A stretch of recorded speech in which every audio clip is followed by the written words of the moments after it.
Kasabay ng paggulong ng impeachment trial laban kay Vice President Sara Duterte, mas mataas pa ang trust at approval ratings ang pangalawang Pangulo kumpara kay Pangulong Marcos Jr. Base po yan sa pinakahuling survey ng Publicus Asia.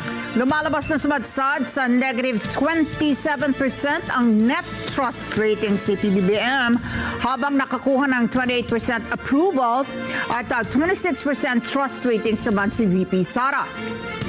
At dahil dyan, may naniniwala naman ang isa pong ekonomista na matindi na ang pagkadismaya na maraming Pilipino sa pamahalaan sa harap ng isyu ng malawakang korupsyon at political accountability na hinihingi ng taong bayan. Report mula kay Eden Santos.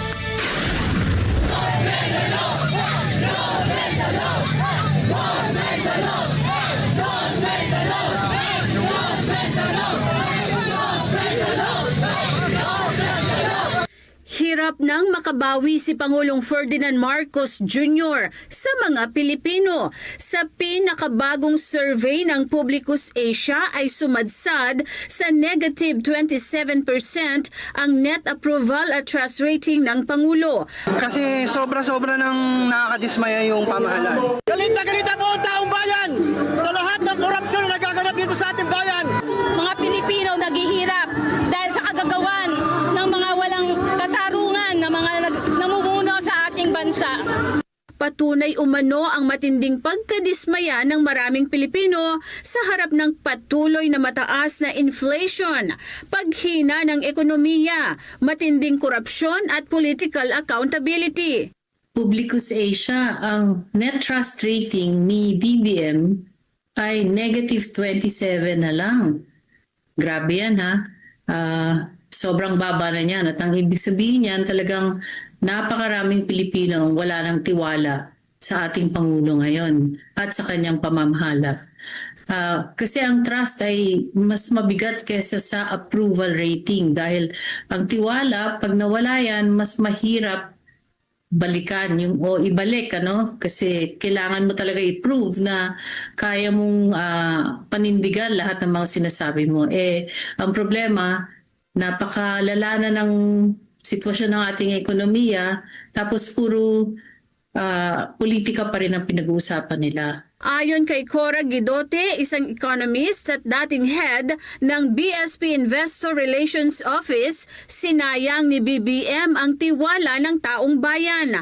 Magugunita na nanggaling sa napakataas na trust rating si PBBM nang manalo siya noong 2022. So parang ang laking pag-aaksaya ang ginawa niya doon sa pagtitiwala sa kanya ng mga Pilipino noon.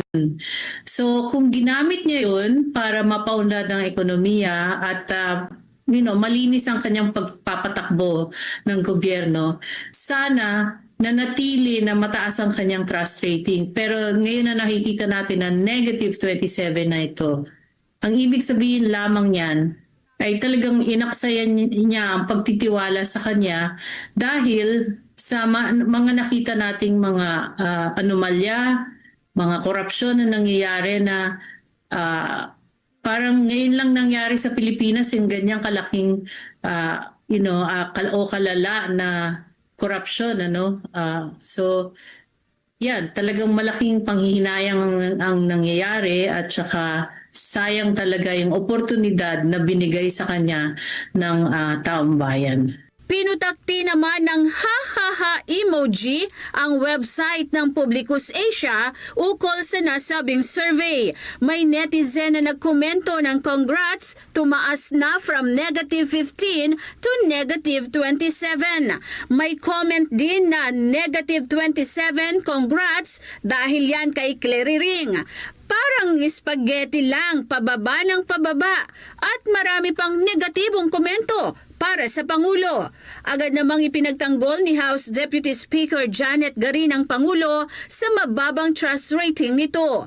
Kapag ikaw ay nagtatrabaho, kapag ikaw ay magandang bunga at ikaw ay magandang puno na nagbibigay ng magagandang prutas at bunga, babatuhin ka ng babatuhin ka. Samantala, muling namayagpag sinasabing survey si Vice President Sara Duterte sa kabila ng mga aligasyon laban sa kanya sa impeachment trial ay nakakuha ng 28% approval at 26% trust rating si Bifi Sara. Eden Santos para sa Mata ng Agila. Matatag, matapang, matapat.